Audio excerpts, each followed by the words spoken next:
आइए dimensional analysis के एक एप्लीकेशन के बारे में बात करते हैं और वो एप्लीकेशन है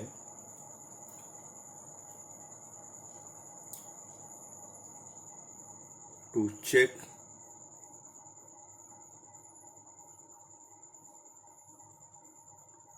द डायमेंशनल consistency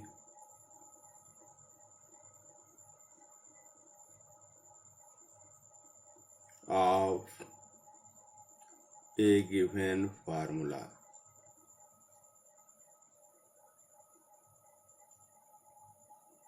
मतलब ये चेक करना है कि कोई फार्मूला डायमेंशनली करेक्ट है कि नहीं।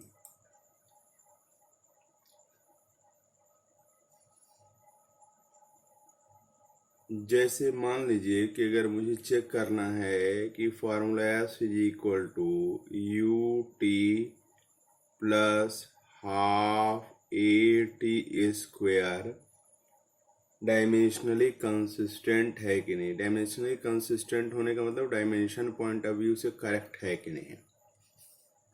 तो इसके लिए आप प्रिंसिपल ऑफ होमोजेनिटी जानते हैं कि अगर a इज इक्वल टू अगर b plus C into D हो, एक एग्जाम्पल के तौर पर, तो dimensional formula of a must be is equal to the dimensional formula of b and must be is equal to the dimensional formula of c into D होना चाहिए।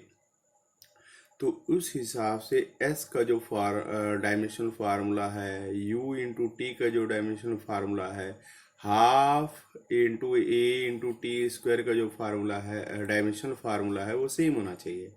तो आइए देखते हैं डायमेंशनल फार्मूला ऑफ s क्या है। Dimensional formula of s है L to the power 1, length ही है, डिस्प्लेसमेंट एक तरह का लेंथ है। U इंटू टी का डायमेंशन फार्मूला क्या है? U इंटू टी का डायमेंशन फार्मूला है dimension formula of U into the dimension formula of T। तो dimension formula of U is LT to the power minus 1 and the dimension formula of T is T। तो इसको हल करेंगे L to the power 1 हो जाएगा, ठीक है। और the dimensional formula of 1/2 a T square को देखा जाए तो क्या हो जाएगा? This will be equal to 1/2 का तो कोई डायमेंशंस होंगे नहीं, तो dimension formula of a into the dimension formula of t is square. तो dimension formula of a L T to the power minus 2 होगा, एक्सेलरेशन है, और टी स्क्वायर का भला क्या होगा? टी टू द पावर 2 हो जाएगा, टाइम का स्क्वायर, और ये मल्टीप्लाई करिए तो एल हो जाएगा। सो हम लोगों ने क्या देखा? हम लोगों ने देखा कि यहाँ पर जो सभी टर्म्स हैं S is equal to U T plus half A T square, जो डायमेंशनल फार्मूला इसका है वही डायमेंशनल फार्मूला इसका है, वही डायमेंशनल फार्मूला इसका है। Therefore, what do we get? We get the dimensional formula of S is equal to the dimensional formula of UT is equal to the dimensional formula of half AT square। So dimensionally ये formula consistent है, यानी सही है। अब आइए दूसरी चीज पर फोकस करते हैं, काइनेटिक एनर्जी। काइनेटिक एनर्जी का फार्मूला 1/2mv² क्या डायमेंशनली करेक्ट है? तो आइए देखते हैं कि अगर ये डायमेंशनली करेक्ट है तो लेफ्ट हैंड साइड का और राइट हैंड साइड का डायमेंशनल फार्मूला सेम होना चाहिए। तो लेफ्ट हैंड साइड का dimensional formula kinetic energy, energy है ये एक तरह का, और ये वर्क भी एक तरह का एनर्जी ही है। तो काइनेटिक एनर्जी को का डायमेंशनल फार्मूला जो होगा वो भी वर्क का है, वर्क का जो डायमेंशनल फार्मूला होगा वही काइनेटिक एनर्जी का होगा। तो वर्क का फोर्स इंटू क्या होगा? डिस्प्लेसमेंट हो जाएगा। फोर्स का आपका क्या dimensional formula? M L T to the power minus 2, और एस का क्या है? L to the power 1। So this turns out to be M L square T to the power minus 2। तो आपका काइनेटिक एनर्जी का डायमेंशनल फार्मूला ml² t⁻⁻2 हुआ। अब right hand side का डायमेंशनल फार्मूला आप कह लीजिए क्या होगा, इज इक्वल टू, तो राइट हैंड साइड में 1/2 mv² है। 1/2 एक नंबर, इसका कोई डायमेंशन नहीं है। m का क्या होगा, m होगा। और v का क्या होगा, v का LT⁻⁻1 है, तो v² का क्या होगा, LT⁻² हो जाएगा। So what do we get, आप देखिए लेफ्ट हैंड साइड में काइनेटिक एनर्जी का जो डायमेंशन फार्मूला है वही राइट हैंड साइड के टर्म का जो है डायमेंशनल फार्मूला है। तो therefore we see that the dimensional formula of left hand side is the same as the dimensional formula of right hand side. हैं जी, ठीक है। इसका मतलब सो द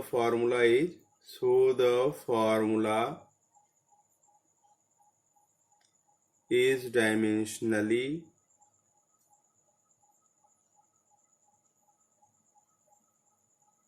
consistent।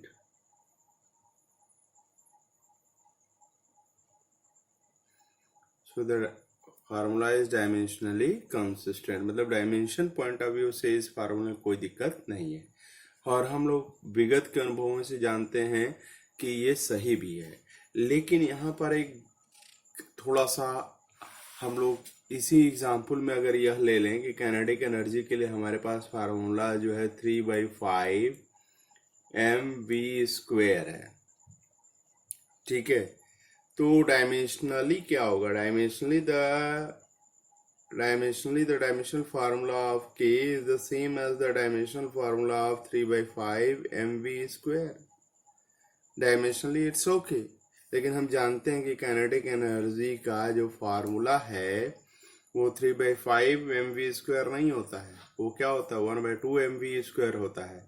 यानी डायमेंशनल एनालिसिस के मदद से हम पूरी तरह से नहीं चेक कर सकते हैं कि दिया हुआ फार्मूला सही है कि नहीं।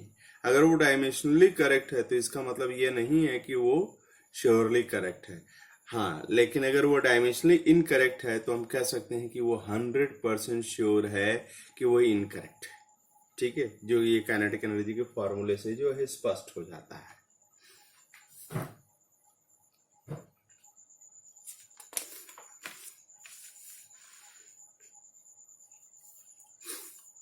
आइए एक और एग्जांपल लेते हैं।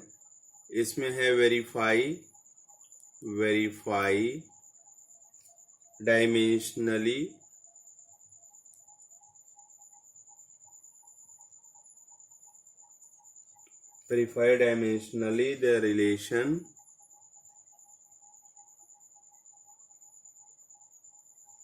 the relation t is equal to 2 pi square root of L/z। ठीक है, जहाँ L क्या है, लेंथ ऑफ द पेंडुलम है, G क्या है, एक्सेलरेशन ड्यू टू ग्रेविटी है, 2 पाई एक कांस्टेंट है, T जो है time period of the pendulum है। इसको हमें डायमेंशनली वेरीफाई करना है कि ये सही है कि नहीं। तो अगर डायमेंशनली वेरीफाई करना है तो लेफ्ट हैंड साइड का डायमेंशन फार्मूला क्या है, the dimension formula of time t and that is equal to t⁻1। Right hand side का डायमेंशनल फार्मूला क्या होगा, राइट हैंड साइड में भला क्या है, 2 पाई L⁻1/2 and G⁻1/2। अब स्क्वायर रूट ऑफ नहीं लिख रहा हूँ, 2 पाई का कोई डायमेंशन नहीं है। पाई क्या होता है, पाई जो है ratio of circumference to diameter है, तो सरकमफरेंस लेंथ है, डायमीटर लेंथ कट जाएगा, इसका कोई डायमेंशनल फार्मूला नहीं होगा।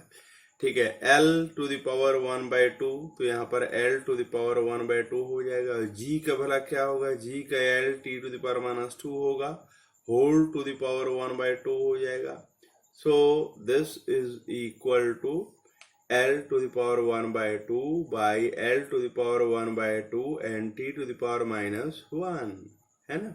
ये कट गया और T⁻⁻1 ये ऊपर जाएगा तो ये T⁻1 हो जाएगा। तो देखिए लेफ्ट हैंड साइड का डायमेंशनल फार्मूला T⁻1 है और राइट हैंड साइड का भी डायमेंशनल फार्मूला क्या है, T⁻1 के बराबर आ रहा है। इसका मतलब ये फार्मूला जो है डायमेंशनली करेक्ट है ना। So we see that what do we see that the dimensional formula of left hand side is the same as the dimensional formula of right hand side. ठीक है. So the given formula is बोलिए, given formula is dimensionally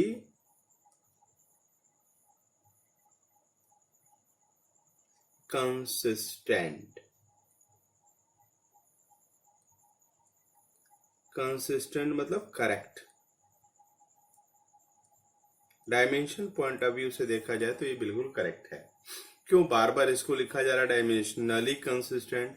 क्योंकि पीछे हम लोगों ने example देखा है कि अगर कोई फार्मूला डायमेंशनली कंसिस्टेंट है तो कोई जरूरी नहीं है कि वो रियली कंसिस्टेंट हो, है ना. काइनेटिक एनर्जी का फार्मूला 1/2 mv² लीजिए या 3/5 mv² लीजिए, वो डायमेंशनली कंसिस्टेंट है. लेकिन हमें मालूम है कि काइनेटिक एनर्जी का फार्मूला 1/2 mv² वास्तविक जीवन में सही है, 3/5 mv² सही नहीं है ना.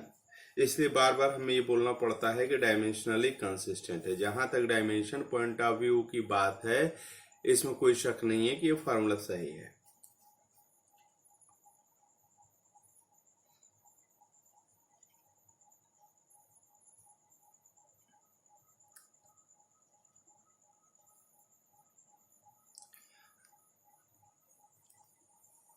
अब अगली एप्लीकेशन पर पहुंचते हैं. आप एप्लीकेशन कौन सा एप्लीकेशन भैया? Derivation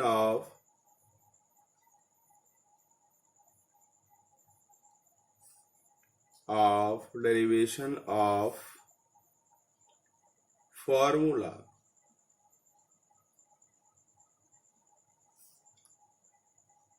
with the help of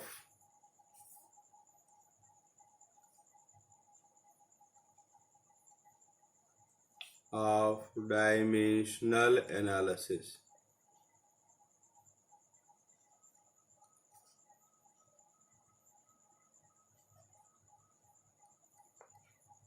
ठीक है. Derivation of formula with the help of dimensional analysis. किसी फार्मूले का हम लोग डेरिवेशन कर सकते हैं डायमेंशनल एनालिसिस की मदद से. जैसे मान लीजिए कि कोई सिंपल पेंडुलम है जिसको रिजिड सपोर्ट से इन एक्सटेंसिबल फ्लेक्सिबल स्ट्रिंग से अगर लटका दिया गया है और इसको यहाँ पर छोड़ दिया जाए ए पॉइंट पर, तो ये यहाँ से यहाँ आएगा, फिर यहाँ बी पॉइंट पर आएगा, बी से पुनः ए पर वापस आएगा. तो जितना समय लगेगा उसको हम बोलते हैं टाइम पीरियड. ठीक है. Time period of the pendulum बोला जाता है.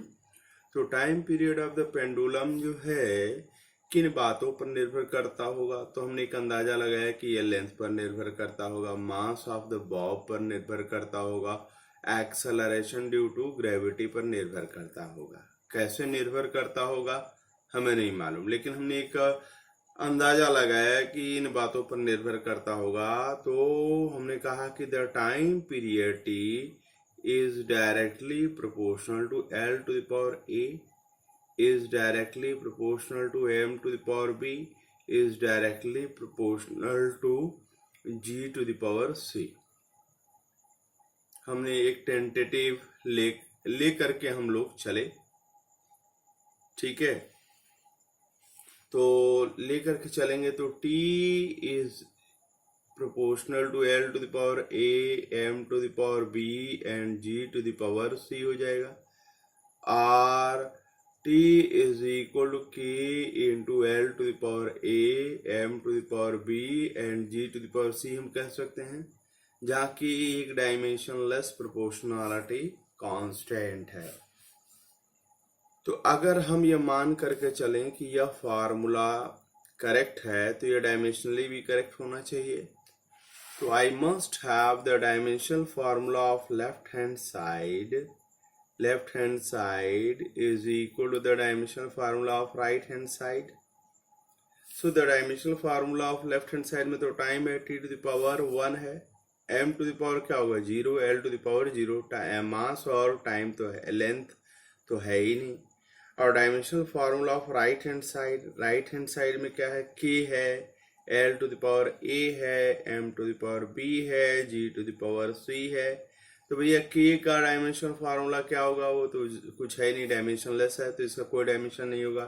L का क्या होगा, L to the power a होगा, मास का m to the power b हो जाएगा, और g का L t to the power -2 होता है, तो यहाँ c हो जाएगा -2 हो जाएगा। और इसका थोड़ा सा सरलीकरण अगर कर दिया जाए तो this will turn out to be m to the power b, L to the power a plus c and t to the power -2c, है ना, यहाँ c होगा। तो अगर कंपेयर किया जाए दोनों साइड का तो b इज इक्वल क्या है 0 है ना, a प्लस सी। अगर ये डायमेंशनली कंसिस्टेंट है तो दोनों साइड का डायमेंशन सेम होना चाहिए, है ना, दोनों साइड का डायमेंशन सेम होना चाहिए। तो m to the power b है और यहाँ m टू द पावर 0 है, तो कंपेयर करें दोनों साइड के डायमेंशंस का, तो यहाँ b बराबर 0 हो जाएगा, a प्लस सी भला क्या हो जाएगा 0 हो जाएगा, और -2 ऑफ c क्या हो जाएगा 1 के बराबर हो जाएगा। तो यहाँ से क्या हो जाएगा c इज इक्वल टू -1/2 के बराबर हो जाएगा, और यहाँ c रखेंगे a प्लस -1/2, है ना। तो a इज इक्वल टू क्या हो जाएगा, this implies that a is equal to a plus C is equal to 0 है। तो इससे हमको क्या मिल जाएगा, a इज इक्वल टू 1/2 के बराबर मिल जाएगा। तो we come to know the way, यहाँ पर जो है हमको पता चल गया a b और c की वैल्यू तो रख दीजिए। Time t is equal k into l to the power a, तो l पर पावर a है, a इज इक्वल टू 1/2 है, m to the power b 0, g to the power c -1/2, और we can see that t is equal to 2 pi square root of l by g हो जाएगा। I'm sorry, यहाँ पर k into square root of l by g हो जाएगा। यहाँ पर k जो है प्रोपोर्शनलिटी कांस्टेंट है जो डायमेंशनलेस है, तो इसकी वैल्यू को प्रैक्टिकली निर्धारित करना पड़ेगा, और प्रैक्टिकली देखते हैं तो इसकी वैल्यू कितनी आती है 2 पाई आती है। तो this is equal to square root of l by g। ठीक है, तो टाइम पीरियड के लिए हमारे पास फार्मूला मिल गया। आश्चर्यजनक बात क्या है, टाइम पीरियड अगर मास पर नहीं निर्भर करती है तो मास पर पावर कितना आ गया 0 आ गया। तो इसमें जो है जिस पर नहीं निर्भर करेगा वो ऑटोमेटिकली गायब हो जाएगा, उसका पावर ही 0 हो जाएगा, तो something power 0 is equal to 1 हो जाएगा। तो डायमेंशनल फार्मूला के डायमेंशनल एनालिसिस की मदद से हम किसी फार्मूले का डेरिवेशन भी कर सकते हैं। ये क्वेश्चन अक्सर पूछा जाता है आपके फर्स्ट एग्जाम में।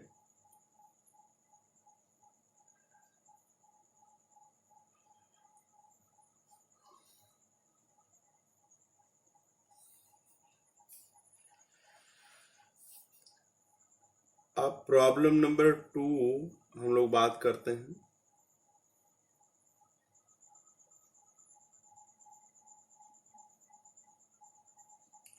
प्रॉब्लम नंबर 2 भला क्या है, प्रॉब्लम नंबर 2 ये कहता है कि यहाँ पर एक स्ट्रिंग है, ठीक है, ये स्ट्रिंग है, रिजिड सपोर्ट से बांध दिया गया है, स्ट्रेच कर दिया गया है, दो जो है रिजिड एंड्स पर जो है स्ट्रेच कर दिया गया है।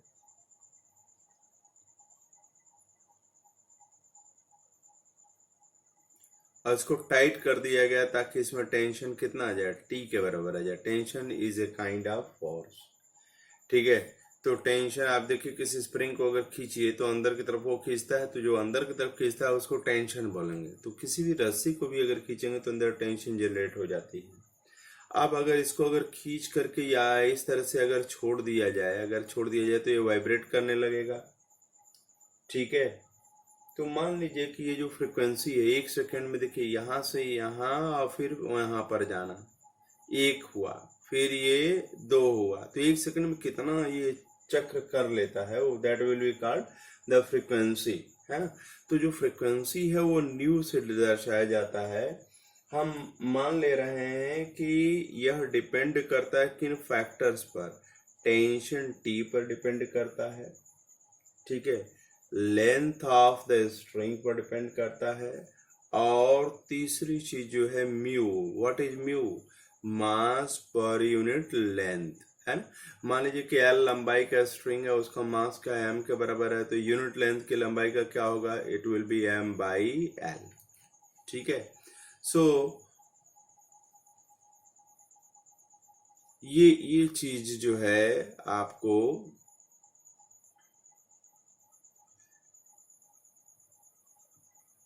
इससे पता चल जाएगा कि अगर म्यू का डायमेंशनल फार्मूला अगर आप निकालना चाहते हैं तो M L to the power -1 होगा, मास पर यूनिट लेंथ, ठीक है। तो चलिए स्टार्ट करते हैं। मान लीजिए कि nu is proportional to L to the power A T to the power B, T क्या है, टेंशन है ना, और mu to the power C, or we can say that nu is equal to k into L to the power a, t to the power b and mu to the power c। तो अगर ये formula सही है तो we must have the dimensional formula of left hand side is equal to the dimensional formula of right hand side। तो dimensional formula of left hand side क्या होगा, frequency का क्या होता है, टी टू द पावर -1 होता है, और राइट हैंड साइड में क्या है, लेंथ है, एल टू द पावर ए हो जाएगा, टेंशन एक तरह का फोर्स होता है तो M L T to the power -2 होता है, और पावर बी है तो यहाँ पावर बी और -b हो जाएगा, और म्यू मास पर यूनिट लेंथ है तो एल टू द पावर -1 होगा, होल टू द पावर सी है तो यहाँ पर क्या हो जाएगा, सी हो जाएगा। इसको हम सुधार करके लिख सकते हैं M to the power 0, L to the power 0 and T to the power -1, ठीक है। और यहाँ पर M to the power A B plus C हो जाएगा, L to the power A plus B minus C हो जाएगा, और T to the power -b हो जाएगा। चूंकि अगर फार्मूला सही है तो लेफ्ट हैंड साइड और राइट हैंड साइड के डायमेंशन सेम होंगे, तो पावर को कंपेयर करें तो m का पावर ये है और यहाँ पर m का पावर ये है, तो b plus C is equal to क्या हो जाएगा, 0 हो जाएगा। इससे अगर तुलना करें तो a plus B minus C must be equal to 0, और यहाँ तुलना किया जाए तो -b must be is equal to -1, it means that b is equal to 1, ठीक है, b is equal to 1। अब b is equal to 1 यहाँ पर अगर रख दिया जाए तो c is equal to -1 हो जाएगा, b is equal to 1 और c is equal to -1 अगर रख दिया जाए तो a is equal to क्या हो जाएगा, a is equal to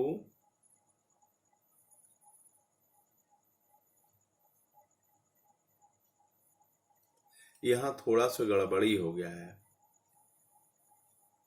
क्या गड़बड़ी हो गया है, यहाँ पर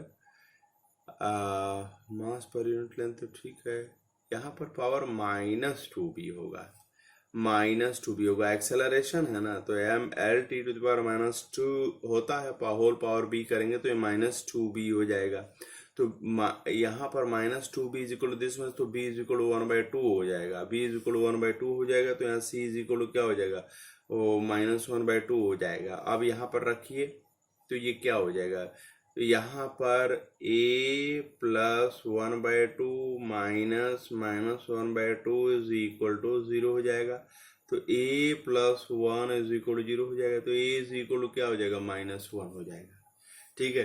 तो देयरफॉर हम लोगों ने जो देखा है कि nu is equal to k times l to the power a t times power b and mu power c।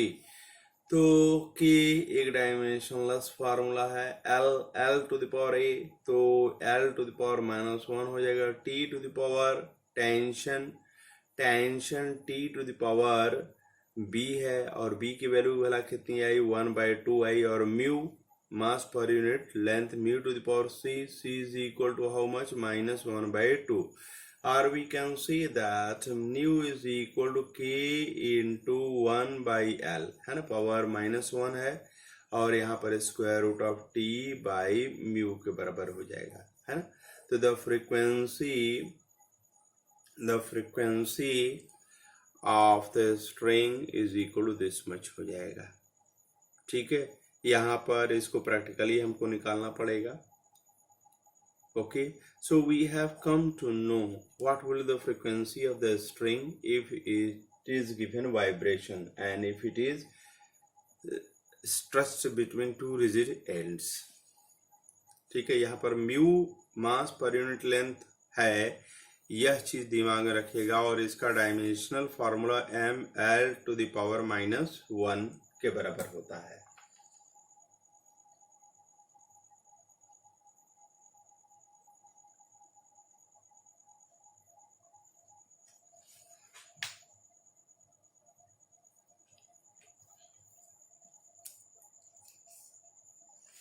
अब लास्ट एप्लीकेशन डायमेंशनल एनालिसिस का है conversion from one system to the other system. Conversion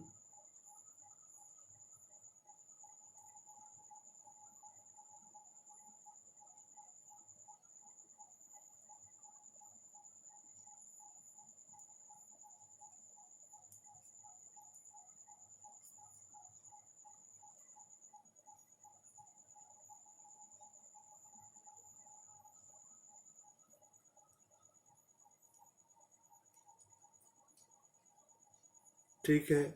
आप ऐसे system में जैसे universal gravitational constant की value जानते हैं 6.67 into 10 to the power -11 newton metre square पर केजी टू द पावर -2। अगर कोई कहे कि इसकी वैल्यू हमें सीजीएस सिस्टम में बताइए, तो अब देखिए एक सिस्टम जो है आपका एसआई सिस्टम है, एसआई सिस्टम में आप जानते हैं और आप इसको सीजीएस सिस्टम में कन्वर्ट करना चाहते हैं, तो बिल्कुल ये कन्वर्जन में हमारी मदद करेगा। कौन सा चीज? डायमेंशनल एनालिसिस, ठीक है। आइए करके देखते हैं, इसी प्रॉब्लम को देखते हैं। तो एक सिस्टम हमारे पास है एसआई सिस्टम और दूसरा सिस्टम है सीजीएस सिस्टम। फर्स्ट सिस्टम में न्यूमेरिकल वैल्यू का मान कितना है? 6.67 इंटू 10 टू द पावर -11, है ना। यहाँ पर m1 क्या है? 1 kg है। L1 क्या है? L1 is equal to 1 metre है। T1 क्या है? वो 1 सेकेंड है। यहाँ पर N2 numerical value I don't know, that we have to decide. M2 is equal to 1 gram, L2 is equal to 1 centimeter, T2 is equal to 1 second, ठीक है। अब जैसे आप कहें 5 kilometre is equal to 5000 metre, तो आप यहाँ पर देखिए ये 5 न्यूमेरिकल वैल्यू है और ये इंटू 1 किलोमीटर यूनिट है। यहाँ पर ये 5000 इंटू 1 मीटर है, ठीक है। तो ये न्यूमेरिकल वैल्यू है, ये उसकी यूनिट है। ये न्यूमेरिकल वैल्यू है, ये उसकी यूनिट है, ठीक है।